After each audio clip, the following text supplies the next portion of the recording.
Paim. Obrigada. Com a palavra, senador Paim.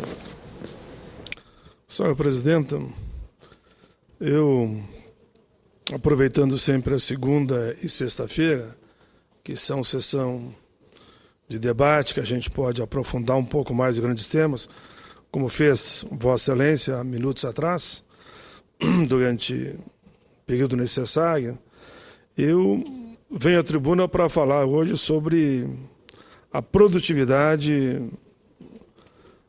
nas operações de trabalho no país. Senhora Presidenta, quero falar de um assunto de extrema importância para o trabalhador, para a economia, para todos os setores, para os empreendedores e para o resultado até do nosso PIB. Falo de uma matéria importante da revista semanal britânica, publicada no dia 17 de abril último, cujo título é 50 anos de soneca. Então pega todos os governos do passado e do presente. Essa matéria discute a questão da baixa produtividade aqui no Brasil. É um tema que vem preocupando a todos, razão pela qual resolvi abordar esse assunto aqui da tribuna.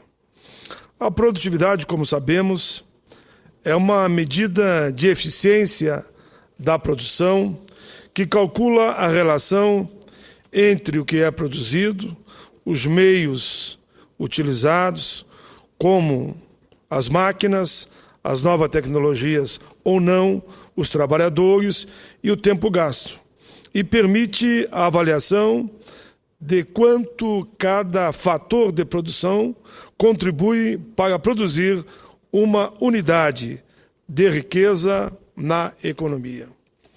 Ela é importante porque um aumento na produtividade permite que o PIB de um país cresça sem necessariamente depender de desemprego ou de aumento do número de empresas ou fábricas. A revista que trata da matéria afirma que a produtividade total no Brasil hoje é menor do que era em 1960.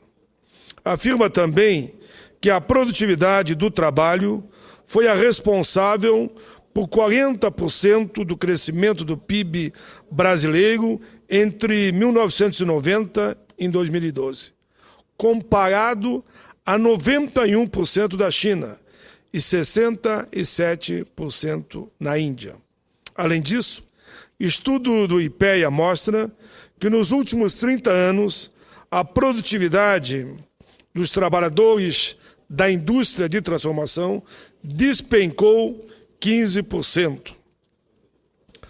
Por sua vez, de acordo com o Centro de Pesquisa da Conferência Board dos Estados Unidos, no ano passado, a produtividade média do trabalhador brasileiro ficou 18,4% do desempenho médio do trabalhador norte-americano, com uma queda de 0,3% em relação ao ano anterior. Na prática, isto mostra que 5 brasileiros produzem a mesma riqueza que um norte-americano.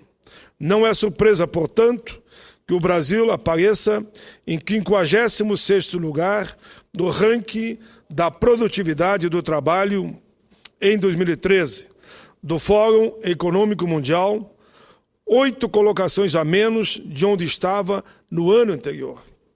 Se nada for feito, essa situação pode se agravar, porque a produtividade nos países desenvolvidos cresce rapidamente.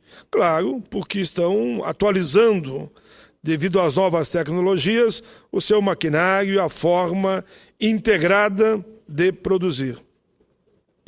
Para se ter uma ideia, nos anos de 1980, a diferença entre a nossa produtividade e a dos países ricos variava em 180% e 200%. Atualmente, ela chega a ser de 300%, de acordo com os dados do IPEA.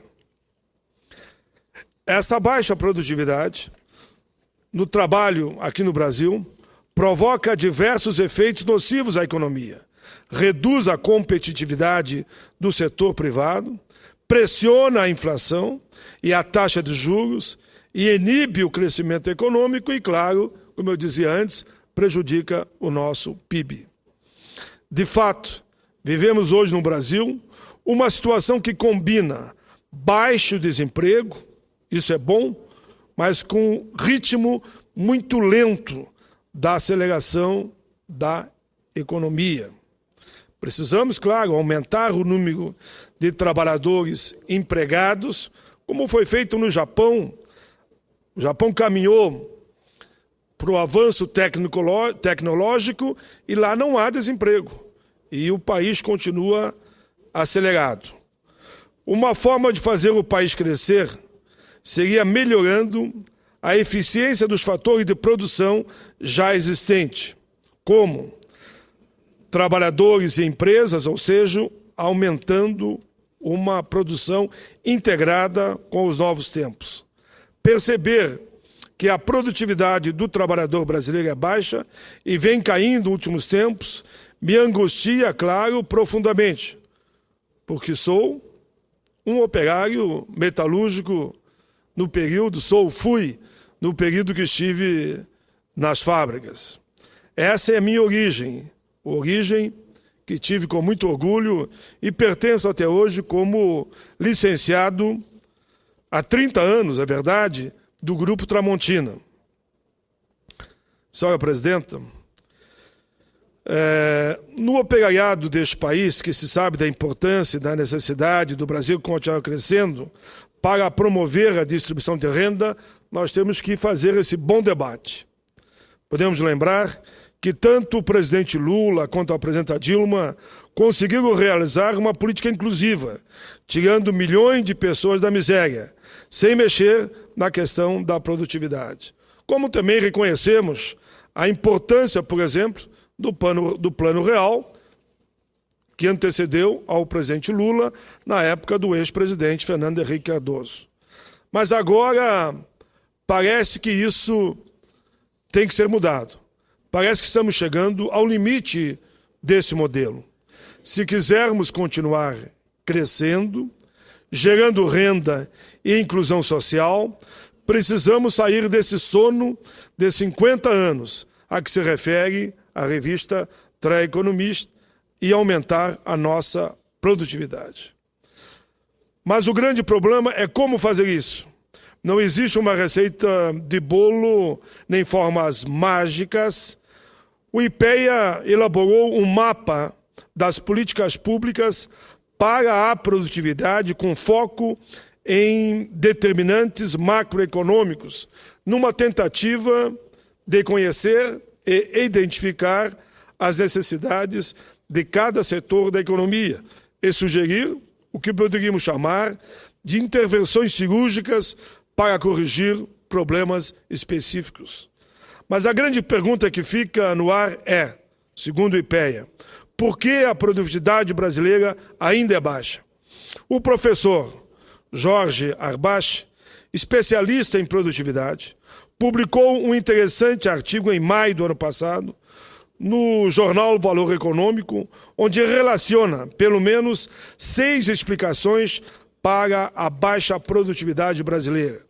Explicações essas que eu gostaria de mencionar aqui, porque considero que o professor Arbach faz uma análise cristalina e bastante completa sobre as causas desse problema. Em primeiro lugar, temos o que ele denomina como limitações internas das empresas, ou seja, gestão deficiente. 2, pequeno engajamento em pesquisas, desenvolvimento e inovação. 3, acanhados investimentos em tecnologia de informação, novas tecnologias e treinamentos profissionais. 4, baixa qualificação da força de trabalho. De acordo com o professor Arbach, nada menos que 27% da população em idade para trabalhar é analfabeta ou analfabeta funcional. Isso nos remete à conhecida questão da baixíssima qualidade da educação ainda no Brasil, principalmente no ensino fundamental ao universitário. Em segundo lugar, surgem os problemas externos, as empresas que interferem, direta ou indiretamente, no desempenho individual ou coletivo e no retorno dos investimentos. Aí estão incluídos, primeiro, os elevados custos dos impostos, a burocracia e os juros, a deficiência dos serviços públicos, falta de infraestrutura logística do país e a baixa tecnologia. Ainda com problemas externos, as empresas, conforme o professor Rabach destaca, a instabilidade macroeconômica, a insegurança jurídica, os problemas de coordenação entre esfera de governo e legislação que estimulam a competição, além da elevada presença de oligopólios e monopólios em vários setores, cultura essa que desencoraja a meritocracia. A terceira explicação que o professor Rabach elenca em seu artigo é a contínua transferência de recursos de setores de produtividade mais alta para setores de produtividade mais baixa. Enquanto a participação da indústria no PIB passou de 33,4% para 14,4% entre 1980 e 2011, a participação dos serviços passou de 45,2% para 67,1%. O problema é que a produtividade média na indústria é 36% maior que no serviço.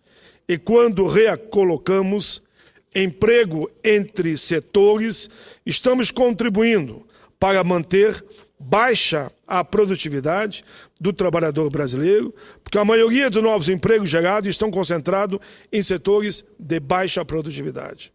A quarta explicação é a baixa produtividade média das micros e pequenas empresas. A produtividade dessas empresas é substancialmente menor que a de congêneres do mesmo ramo, mas que operam em escalas produtivas maiores. O problema, senhora presidenta, é que nada menos que 99% do total de empresas formais são micro e pequenas, e 76% delas estão no setor de serviço. Consequentemente, isso tem um impacto muito grande quando pensamos em termos de cadeias produtivas na economia como um todo. Como quinto fator, que explica a baixa produtividade no Brasil, o professor Rabach menciona a pobreza e a desigualdade de renda, porque a população pobre não possui acesso às tecnologias, mercados, educação de qualidade, qualificação profissional, itens fundamentais para uma elevada produtividade. A sexta e última explicação está relacionada a elevadíssimas discrepâncias de produtividade entre as empresas e entre os setores de atividade. Isto, segundo ele, significa que o desempenho de um fornecedor ou componente de uma determinada cadeia produtiva possui impacto direto ou indireto no desempenho dos demais componentes daquela cadeia de produção, afetando a produtividade. A todas essas causas da nossa baixa produtividade, eu ainda agregaria a deficiência no nosso transporte público, veja os movimentos no país todo, que geram uma perda incalculável de hora de trabalho e lazer dos nossos trabalhadores, com um significado impacto na produtividade. De acordo com recente pesquisa feita pelo Banco Mundial, na América Latina, o trajeto até o local de trabalho é mais estressante que a jornada laboral para os usuários do transporte coletivo. Por fim, gostaria de mencionar um último ponto que considero importante no que diz respeito à produtividade no Brasil, que é a questão da violência urbana.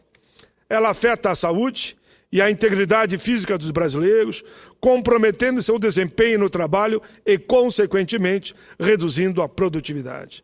Existem diversos estudos mostrando que a intranquilidade gerada pela violência afeta o modo como os trabalhadores realizam suas tarefas. Apesar de todos esses problemas, podemos encontrar diversos casos de empresas onde a produtividade é qualificada, Cito, por exemplo, a fábrica de caminhões Ford em São Bernardo do Campo, onde a montadora produz um caminhão a cada 2 minutos e 40 segundos, ou seja, 22 caminhões por hora. Eles conseguiram isso graças a um sistema modular com fornecedores externos que enviam à fábrica do ABC Paulista grandes partes prontas e montadas, que se encontram todas na linha de montagem final. Outro exemplo é a IBM, que desde 2002 investe na qualidade de vida dos funcionários e, como resultado, registrou aumento da produtividade. A empresa oferece aos seus funcionários sessões de shiatsu, consultas com o nutricionista, aulas de ginásticas matutinas, com o objetivo de melhorar a sua qualidade de vida. Isso fez com que a IBM registrasse um significado aumento na produtividade em termos qualitativos e quantitativos.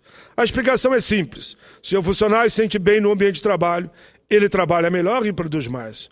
É importante notar que nos Estados Unidos, as empresas perdem por ano cerca de 150 bilhões de dólares com o estresse no trabalho, o que inclui naturalmente as faltas, o presenteísmo, que é estar na empresa com a cabeça em outro lugar, é a desmotivação, as doenças, os acidentes, os afastamentos. Importante lembrar que o Brasil, aí eu estou terminando, senhora presidente, importante lembrar que o Brasil está entre os 4 países do mundo que mais tem acidente do trabalho e o afastamento por doença no trabalho. Isso, naturalmente, além de ter muito mais gasto no sistema integrado que pega a saúde, previdência e assistência, naturalmente diminui a produtividade. Você afasta um trabalhador experiente para o seu lugar colocar um inexperiente. Além disso, temos outra questão a ser considerada, a terceirização. Só para dar um exemplo, a cada 10 empregados que sofrem acidente, 8 são terceirizados. Se todos fossem contratados por CLT, com certeza a produtividade seria maior. Tudo isso mina a produtividade e o resultado das organizações poderia ser atenuado com medidas como as adotadas pela IBM. Termino, senhora presidente, lembrando, a jornada de trabalho menor, é claro que também é importante, porque teríamos um sistema de revezamento por turno, trabalhadores menos cansados, consequentemente, mais produtividade, menos acidente e menos doença no trabalho.